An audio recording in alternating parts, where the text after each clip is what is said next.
Importante ngayon ay yung pong mga ganap ngayon na. Kung ano na po yung mga dapat po ninyong malaman ngayong katatapos nga lang po ng day 1 Ng ng impeachment impeachment trial. trial. Ano, mga Maaga kapatid? natapos. As Oo. predicted. Actually, Yeah. di ba, nag-uusap-usap tayo lahat Yes. sa mga group chat po ng News 5, One News at 1PH na maaga pa lang alam na natin na bukas pa talaga tatalakayin yung kaso. Meaning yung Oo. first article which is yung Threat. yung Yung threat banta po. at yung invited ng mga witnesses ay bukas pa talaga pinapupunta. So, inassume na po namin na magiging maikli today dahil mga housekeeping yung kanilang magiging mga topic ng pagtalakay nila. At yun nga po ang nangyari kanina. Okay, so puntahan na po natin ang ating mobile journalist na naroon sa Senado, si Merrimon Reyes. Merrimon, isa-isahin natin ha. Andiyan ka na ba? Okay, isa-isahin natin. Mamaya na yung pagbabalik tanaw. Ang pinaka-importante dito ay nung nagsara kanina, itong day 1, ay merong hanging. No, merong mga kailangang ma-resolve sa mga susunod pang mga araw. Meron ka bang pwedeng idagdag doon? Jovi, Chiki, yung isa kasi sa mga, yung isa sa naisa na mangyari ng minority senators, for example, Senator Alan Peter Cayetano, ay magkaroon ng pagkakataon na itong si Senator Dante Marcoleta, pati Senator Jigoy Estrada, makadalo physically sa mga impeachment trial proceeding. Pero ang nasabi dyan, ni ngayon presiding officer Senator Chis Escudero, kakausapin niya muna raw, makikipag-consult daw siya sa kanyang mga kasamang senator judges. Doon naman sa case ng Green BIR box, though alam ko babalikan pa natin yun, pinabalik muna siya, pero hindi naman ibig sabihin nun tanggal na siya sa usapan. Siguro ngayon kasi kinukulit ko lang din, pauwi na si Congressman Terry Ridon. Sige. Pero eto po, sige po kahit sa kanan niya na lang po na tenga. Baka may gusto kayong itanong kay Kong muna. Babalikan natin yung mga nakahanging na mga dapat i-resolve ng Senate Impeachment Court dahil nakasalubong mo nga si Congressman Terry Ridon. Paano na natin? Ipa-gauge na natin kung kamusta yung day 1 para at least sa panel nila, no? Kung kamusta so far itong handling nito. Hello, magandang gabi. Good evening, Magandang gabi. Kong Good evening, Kong. Okay naman. Yung pong pagtakbo ng araw po na ito, so nakapag-opening statement po si Chair Jervil. At I think ko it was a very good opening statement para ilatag po yung kaso. So, yun naman po yung pinakamahalaga para sa amin. At that is a snippet of what is there to come in the next couple of weeks. Then po sa presentation po na evidence ng prosecution. So, Kong Terry, tatanungin ko na rin dahil hindi kayo nakikita kanina sa camera nung medyo mahaba na yung diskusyon ng mga senador tungkol doon sa mga rules nung nagkakainitan between Senator the Cayetanos and the other senators. Kamusta yung sitwasyon nung nangyayari yun? I'm sure nanonood lamang ba kayo or napag-uusapan nyo within your panel? Wala naman. Ano naman ho kami, nakatutok lang naman ho kami doon sa mga discussion po sa pagitan po ng mga senator judges. No? So, may mga bahagi naman po talaga ng mga discussion na para sa kanila lamang po. No? Sila po ultimately yung magdidesisyon sa ilang mga particular na bagay po na yan. Pero doon sa ilang mga bagay naman po na meron pong relasyon, yung pong dalawang panig, yung pong defense at saka prosecution. Tingin ko naman ho, at least nakapaglinaw po ito doon sa kung paano ho dapat tumakbo yung paglilitis sa susunod po mga araw at linggo. Okay. Kong Terry, good evening. Si Chicky Verhel po ito. Kanina narinig ko na yung BIR, yung mahiwagang green box ng BIR ay pinabalik po ni presiding officer Senator Chis Escudero, no? Dun sa BIR kasi ang sabi niya pwede namang quote unquote ipatawag yun kung sakaling merong magmosyon na pabuksan yan o tingnan yung mga contents. Ano po yung thoughts po ninyo about this move? Well, wala naman hong pag-atras dito sa usapin po, not just on the BIR box, but on the subpoena of the BIR records of yung pong mag-asawang Duterte Carpio. Something that we can still do through a subpoena, do sa STECOM and testificandum when we get to that point. Kasi, syempre, ano pa naman po ito nasa dulong bahagi pa naman po ito doon sa unexplained wealth, which is the last impeachment article which will be presented to the court. Okay. Kung Terry, si Maricel po ito. Alam natin na nasa bayan ng impeachment yung pag-aresto dito kay Senador Rodante Marcoleta. So ngayon, it seems na 3 senador yung missing doon sa impeachment court natin. Aside kay Senator Marcoleta, Senator Jinggoy is not there at saka si Senator Bato, di natin alam kung nasaan. How will it affect the proceedings?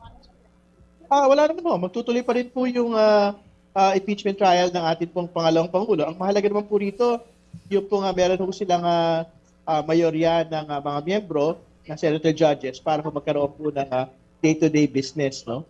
Yung ating pong Senate Impeachment Court. So, syempre, those matters are best left to the Senate and the senators themselves. No? Pero as far as we're concerned, irrespective of the number of senators who are present, we will present the evidence as we should.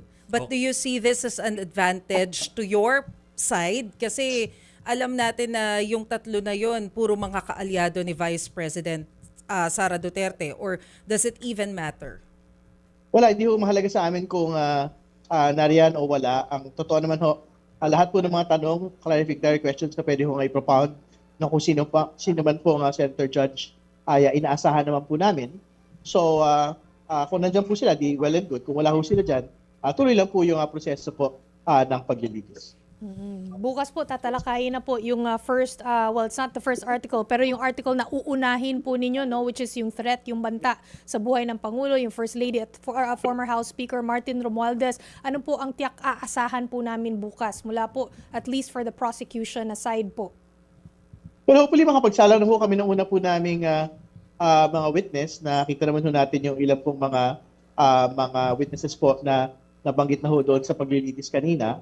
So hopefully maisala mo namin yung isa sa mga witnesses po bukas, either NBI or yung po miyembro po ng House of Representatives staff. So tingnan ho natin bukas yung pong kung sino ho yung isasalang with certainty sa araw po. Okay. Pasalamat muna tayo. Naku, kala umuwi na ni Congressman Terry doon. Meron pa yung bukas sa maaga. Thank you very much, Kong Terry. Pero stay ka muna, Mary Mon. Salamat. Salamat, Maraming Congressman salamat. Terry. Ulit. Standby Thank lang you si po. Mary Mon. We totally understand. We tried to ask Thank the you. congressman Salamat po. about some details. Paano natin po Pero ito natatangkay? hindi Ay, narinig sa- pa natin si Mary Mon. Habang, habang inaalis yung audio ni Mary Mon. Sabihin lang natin na mahirap din talaga. Of course, we will have to ask, Pero Yeah. naintindihan natin kung hindi nila masyadong sasagutin or sasabihin nila ay wala naman, nasa Senado naman yon. Because syempre, lahat sila ngayon ay Judge.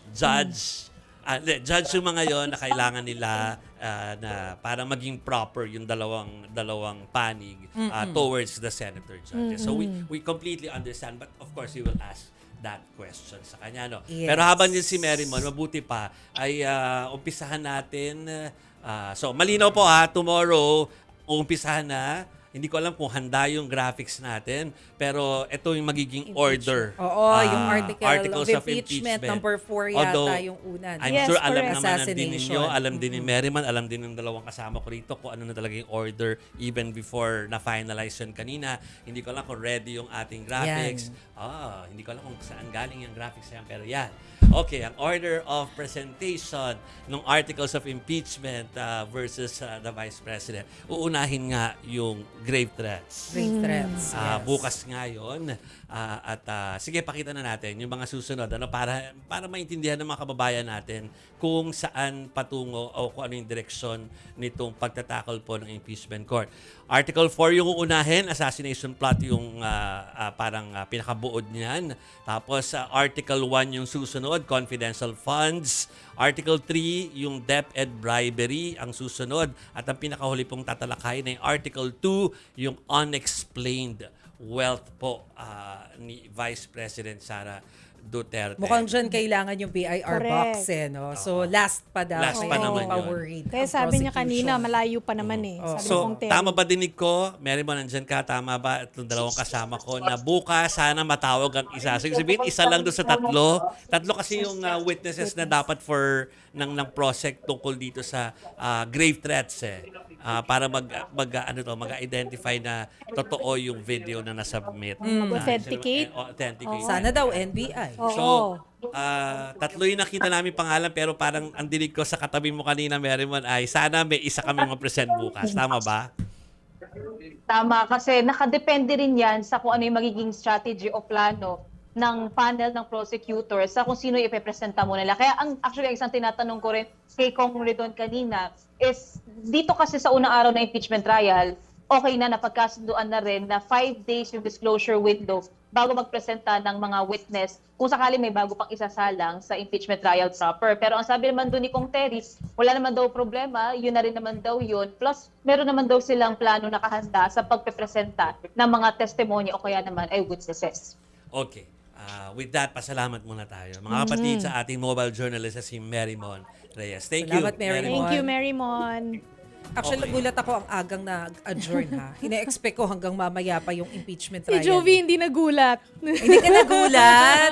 Bakit in-expect mo na maaga ngayon? Yes, kasi nakita ko yung schedule na Ah. talagang bukas pa yung lineup ng mga guests. Oo, Yung guest ako ng bakbakan. guest, witnesses pala. no? Witnesses, Ah, right. So, actually, kung isipin mo kung walang nangyaring huntahan between the Cayetanos and the other senators, Oo. mas mabilis pa siguro nangyari. Pwede, oo. Pero in fairness sa kanya, pinipigilan na siya ng ibang mga senador Yeah. kanina nung tumayo na sa Senador Alan Cayetano. Pero may punto rin naman yung binibring up niya about dun sa presiding officer. Kasi clearly nakalagay din naman talaga na kapag vice president, yung Senate president talaga yung magpe-preside.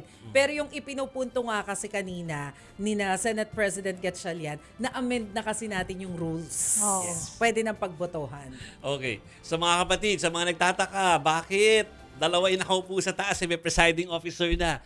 Nangyayari po talaga yon kapag ka po pag nag-giveaway yung actual Senate President na merong ibang presiding officer, ay hindi naman pwede na doon sa poder niya ay parang walang role si Senate President. So dalawa silang SP nga uupo naman doon. kasi Ha? siya.